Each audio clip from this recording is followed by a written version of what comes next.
13B, 4th of July, and a lacrosse stick. While most of the people who read my stories are old enough to know better, I still feel the need to say this. Do not under any circumstances try, or even think about trying, some of the antics found in this story. They were performed by professional boys who barely had one brain cell among them. Yes, they survived, but that is only by some miracle. I also want to apologize to my mom, who I'm sure lost a few brain cells and years of her life trying to keep us from trouble. If you have not read any of my previous stories, please use these references. Sebastian is the second oldest and is named after my dad.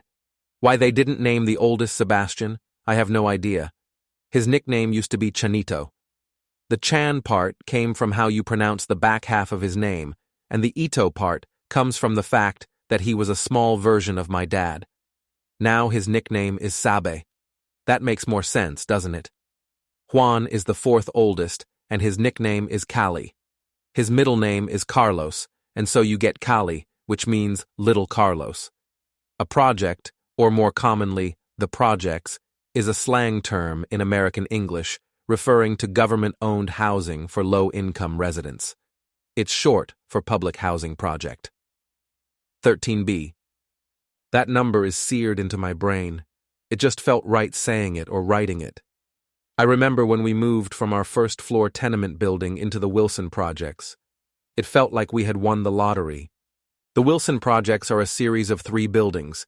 They stretch from 1st Avenue down to the East River and from 106th Street to 105th Street, north to south. The design of the buildings was not very imaginative. They basically looked like a plus sign, with the north and south ends having been stretched to a strange scale. The outside of the building was clad in the typical brown to dark tan brick that someone with a sick sense of humor thought looked good when designing most of the projects in New York City. On either end of the projects was a parking lot and a couple of basketball courts, as well as a playground next to each basketball court. There was enough grass and green space, so it did not feel like some prison complex. A pox on the person who created this design. When you got off on the 13th floor, you turned left down the dimly lit corridor. Projects rarely had good lighting, past apartment A on the left, apartment D on the right, and came to our apartment B in the corner. When you stepped into the apartment, there was a small closet on the left, and straight ahead was a small, yet decent-sized kitchen, separated from the rest of the space by a wall. There was enough space for a small round table at which we almost never used to sit or eat. It was for extra counter space. Although the kitchen was a good size, it didn't have a lot of counter space. On the other side of the wall, to the right of the entrance, was the living room. Not huge, but big enough for 5 boys not to sit on top of each other when we watched television. To the right of the living room was the bathroom on the right, and on the left, the first bedroom. A little further down the hall were the other 2 bedrooms, each one tucked into the corner. Everything in the apartment was so nondescript it's not worth describing it, except for 2 things. One thing was the floor. It wasn't tile, and it was not linoleum. It was some strange mix of the 2. It was laid in a checked pattern that I imagined was to make it seem fancier than it really was. The other item was the view. The building was located basically on the East River, and, being 13 stories up, we had an almost panoramic view. From the east-facing windows, you could see the planes landing at LaGuardia Airport on a clear day. From the south-facing windows, you could see all the way to Midtown Manhattan. I would imagine this view 20 blocks further downtown would be worth a lot more than the measly rent we paid to New York City Housing Authority. An apartment 20 blocks south with this view would be worth more than our whole building. Unfortunately, while it may have been a step up from the tenement we lived in before, it was still Spanish Harlem, and life was just as hard. One of the things I loved about living in Wilson Projects, apartment number 13B, was the 4th of July. Starting a few days before the 4th, and running until a few days after the 4th, the city skyline would light up with fireworks. Not the official Macy's fireworks that would be on the river somewhere. These were fireworks people brought and set off in neighborhoods or from rooftops. This was a time when it was not legal to buy and set off fireworks in the city, but everyone knew some local corner store that sold them, and for the most part, the cops didn't bother you if you didn't hurt yourself or anyone else. I used to watch out the window facing south at the evening show. My imagination created a scenario that the east side of the river, consisting of Brooklyn and Queens, was in a battle with the west side of the river, consisting of Manhattan. Two sides laying siege to each other across the river.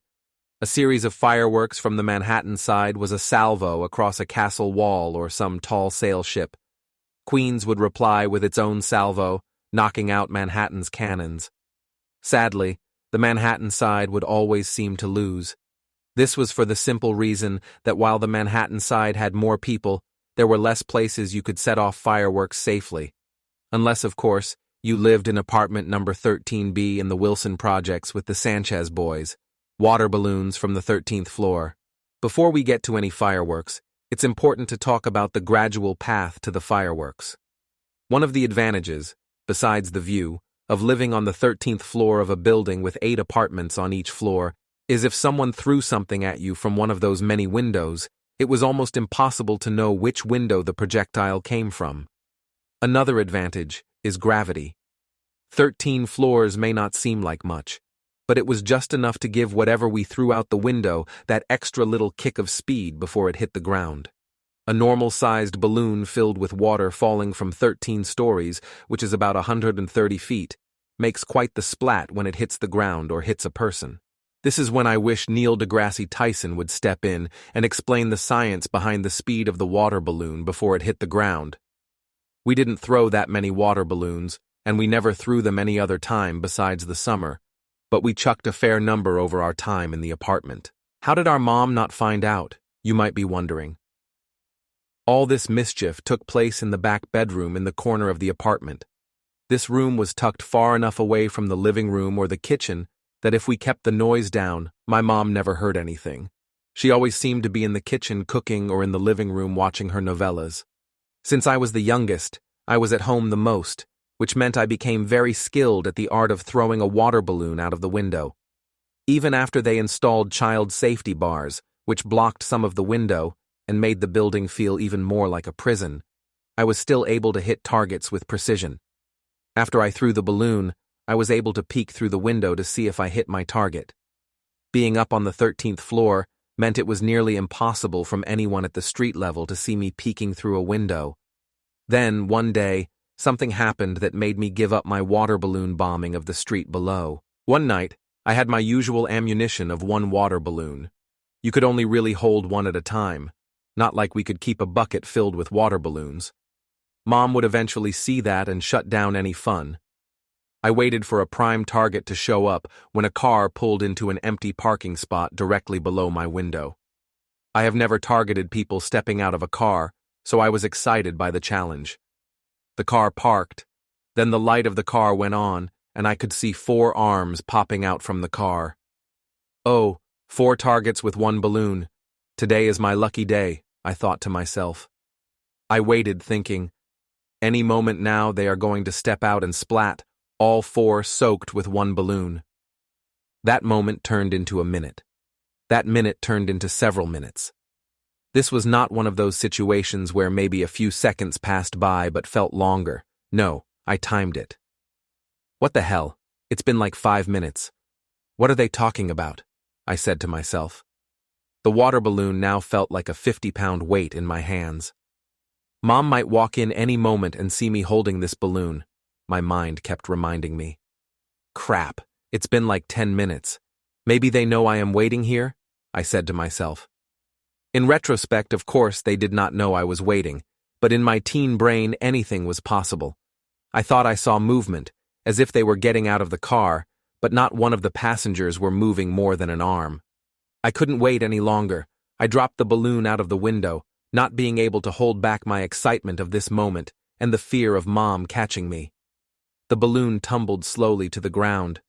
I had aimed for the sidewalk, but I must have put a little too much spin on it, and I could tell it was probably going to hit on the other side of the car into the street. With the balloon about 10 feet from the car, all 4 people started to step out of the car. It didn't go as far into the street as I had thought.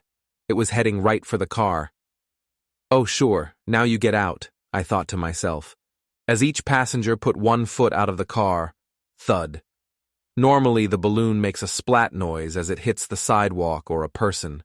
This was a heavy thud. It sounded like a bowling ball had hit the roof of the car.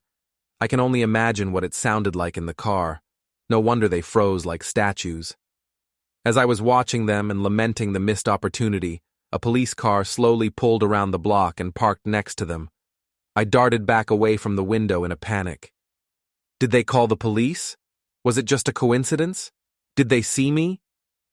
All these thoughts ran through my head. That one police car was enough to put me off throwing any more water balloons from the window. At least, until the lacrosse stick. Lacrosse stick as a rocket launcher. During 4th of July, after having given up on water balloons, the Sanchez boys came up with another path to mischief. "You know we could launch skyrockets from the window," said one of the brothers. I'm not sure who said it, but we all looked at each other and nodded in agreement. A skyrocket is a type of firework that uses a solid fuel rocket to rise quickly into the sky. A bottle rocket is a small skyrocket. At the apex of its ascent, it is usual for a variety of effects, stars, bangs, crackles, etc., to be emitted. Skyrockets use various stabilization techniques to ensure the flight follows a predictable course, often a long stick attached to the side of the motor, but also including spin stabilization, or fins. "But won't Mom hear us launching them?" one of the brothers asked. "We can use the corner bedroom, and as long as we don't get the ones that whistle by the time they explode, it will be far enough away from the window," replied one of the brothers. "Oh, we can light them then drop them, so they get even further away from the window," another brother chimed in. The Sanchez boys nodded our heads in further agreement. A few days later, one of the brothers brought a package of skyrockets. While we were giddy with excitement, we waited until night before we all gathered in the corner bedroom. Sabby was the oldest one in the room at that time, so it was up to him to light the skyrocket, and Callie, who was holding it, would drop it. Where did he get a lighter? No idea, since he was not old enough to smoke, and no one in the immediate family smoked. Sometimes it's better not to know how things came into our possession. After Sabby lit the skyrocket, Callie dropped it. It fell a few feet before igniting and took off for about 20 feet before exploding. We had a silent cheer as this idea worked. For the next few hours and several more days, we lit and launched an untold number of skyrockets. Each skyrocket was a victory, as each time Mom either didn't hear or didn't care what was going on in the back corner bedroom. One time we dropped a skyrocket, as we normally did, but for some reason the skyrocket didn't light and fire until it hit the ground. It landed on the sidewalk, then took off and flew into the tailpipe of a car that happened to be driving by at that moment. We stared for a few moments with fear and excitement at the thought of the car blowing up, like in some action movie, from our one little skyrocket. It didn't blow the car up. There was just the usual pop of the skyrocket going off in the tailpipe. I would imagine the driver thought his car was backfiring. We would try and throw them at people, but the distance of 13 floors to the sidewalk meant we never really got close. One evening as we lit and threw skyrockets from the bedroom, one of the brothers noticed the lacrosse stick sitting in the corner of the room. At this point, the top part holding the net had already been removed, probably removed in a moment of boredom. When we removed the top part of this lacrosse stick, we discovered the stick was hollow. "Hey, why don't we use the lacrosse stick to launch the skyrockets?" one of the older brothers asked. If you are wondering how the Sanchez boys managed to have an item from a sport not well known in Spanish Harlem, then you are not alone, because I have no idea why or how we came to have a lacrosse stick. I attribute this idea to all the brothers having grown up watching too many war movies. This was a glorious moment when all the brothers in the room realized, with their one shared brain cell, how amazing an idea this was. "You mean just drop the skyrocket in and hold it out of the window?" I asked. "No, we would light the skyrocket, then drop it into the stick, and the moment we do that, you hold it like a bazooka and fire," Callie said, pointing at me and miming how to hold a bazooka. "Why do I need to hold it?" I wondered. "Well, you are the smallest, so easiest for you to bend down so you can aim out of the window," one of the other brothers responded. I don't think they really had a good reason other than they knew it might be dangerous, so they figured have the youngest try it first. Okay, that makes sense, I relented. This is how many a dangerous moment starts in many a household in all parts of the world. The older siblings convincing the younger one to do something they really should not be doing. I crouched down in front of the window with the lacrosse stick in hand, facing up, ready for action. Sabby lit the skyrocket and dropped it into the lacrosse stick, and Callie tapped my head as if he just loaded a bazooka. A moment later, the skyrocket ignited and flew out of the lacrosse stick with a spray of propellant trailing behind. It didn't go as far as when we would light and drop, but it didn't matter. We all did a silent cheer as it worked. For the next several hours, we took turns lighting and firing the skyrocket from the lacrosse stick. The only time we took a break was when the stick would get too hot, and we had to let it cool down. I don't remember why we only did this for a few days, and only for this one 4th of July. Perhaps we worried about Mom finding out, since at some point the room would fill with the smell of fireworks, and we couldn't clear the air in the room fast enough. I often wonder if Mom did know, but figured it was better for us to stay in our room and out of trouble, as opposed to being in the streets getting into trouble. Mom finally gives in.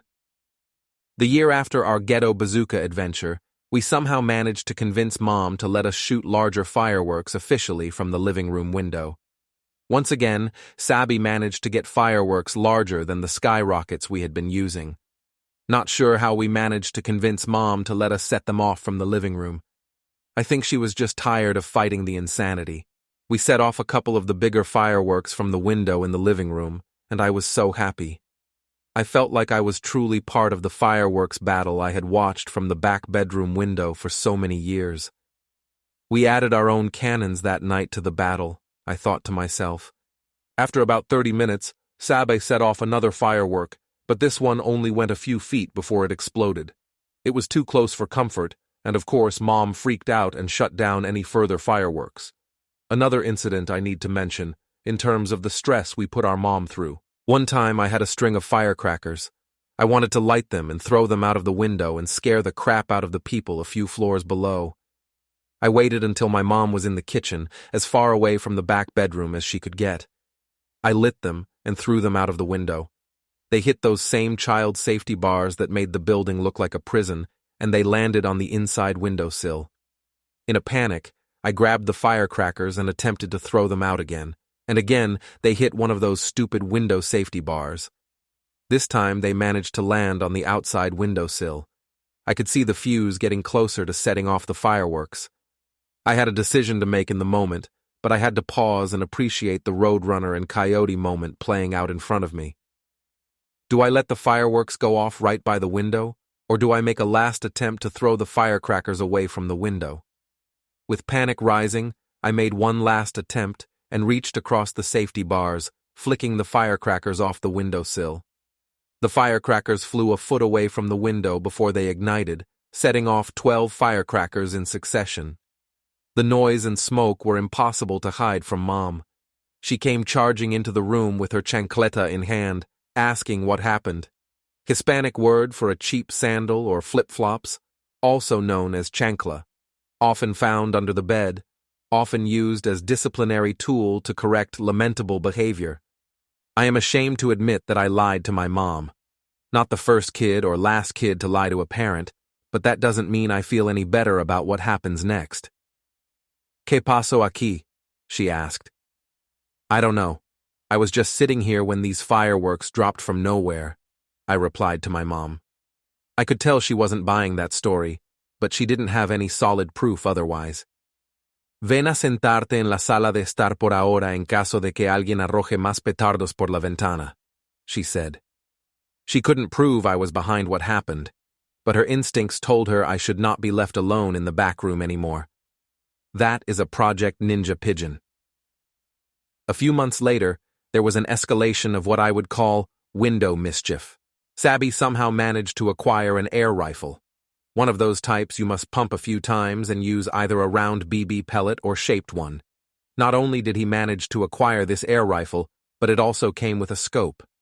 Having this in the house made Mom uncomfortable, until she saw that we could use it to pick off the occasional mouse in the kitchen. It was the projects in Spanish Harlem. There was always some pest, whether mice or roaches. It was a fact of life. One day, when I was alone in the apartment, I was looking out the same window that had witnessed so much mischief and noticed a group of pigeons on one of the roofs across the street. There was another set of projects across the street, only they were no more than about 10 stories high. The same brain that came up with the idea of throwing a stone at a boy, previous short story, thought, I wonder if I could hit one of those pigeons with the air rifle. I grabbed the air rifle and pumped it 4 or 5 times.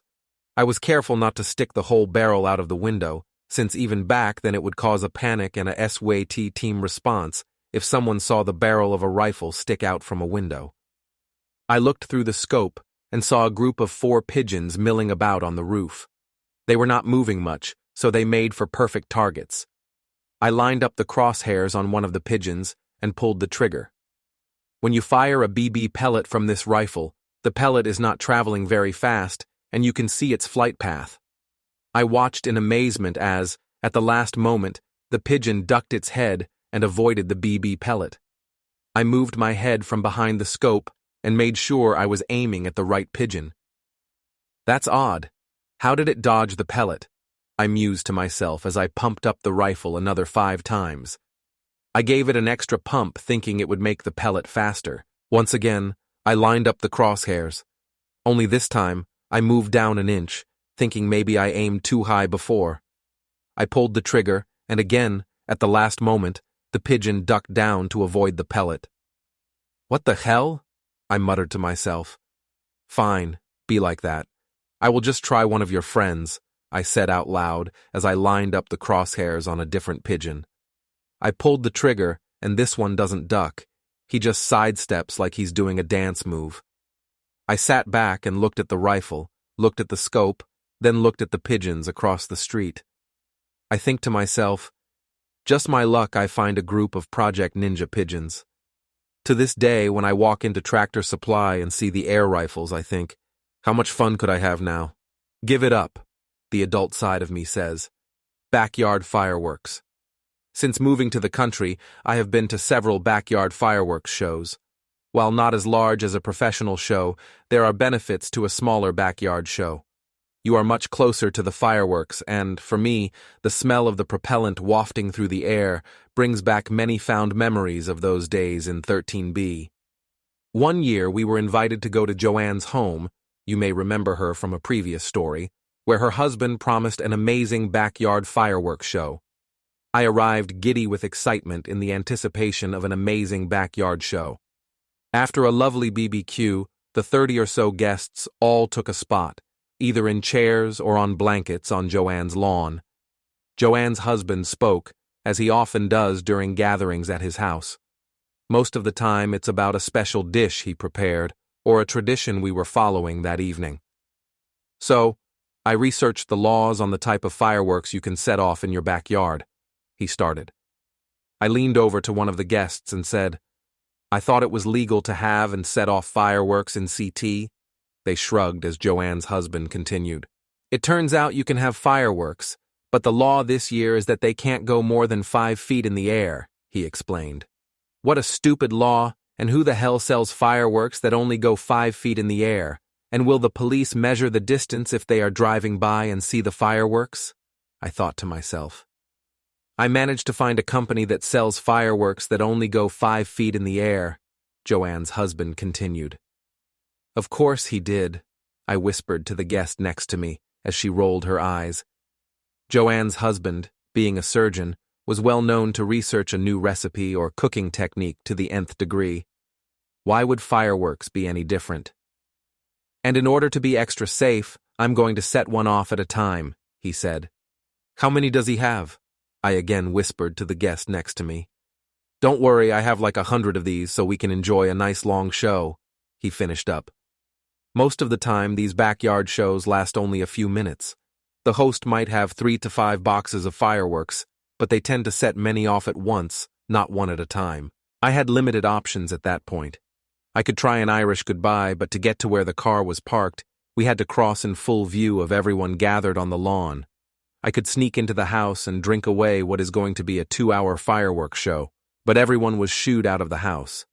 I think to myself, how bad can it be? He sets off one firework, and a moment later it goes up exactly 5 feet, before a relatively small explosion. People in attendance, oh and ah, like it's the Macy's fireworks show. Oh, it's that bad, I realized. After about the 15th firework, I devised the excuse that my cat is suffering from depression, and I need to get home to give it its medication before it did something crazy, like nap the night away. I have not been back to that backyard for another fireworks show. Before I go on, I want to be clear on something. I am very fond of Joanne and her husband, and I have spent many a lovely evening at dinner parties or other events with them. I hope, if they read this, they will not take great offense. I am sure the people who stayed enjoyed the show, but for me, it didn't quite match up to the ghetto bazooka. Epilogue. Remember at the start I said, don't try any of the antics you will read? I was talking to my brother Juan, and he asked what the next story is I'm working on. I tell him I'm going to write about the firework adventures and how crazy it all was. Yes, like that time when Sabi's ex-wife's apartment burned down, he says. What? I replied, dumbfounded and shocked. Oh yeah, like a bunch of years ago she had her window opened and some firework flew in and set her apartment on fire, he said. Do not try anything you just read. Stop looking at the lacrosse stick thinking how you can improve on the ghetto bazooka. The fact we had these adventures and managed not to blow a finger off or blow up a car is truly a miracle. The fact Mom did not throw us out that same window for all the mischief is also a miracle. I understand now why they put in those child safety bars. It was to prevent fed-up parents from throwing their kid out of the window. Yes, today's generation may have missed out on the thrill and danger my generation had, but we had Pong as our video game, and now you have Call of Duty, so let's just call it even. Again, don't even think about looking for your lacrosse stick. Author's notes. As is the case when I have a first draft of a story, I share it with the Sanchez boys for feedback. Here is what one of the brothers said after reading the story. Sabe, you are going to jail once people read this story.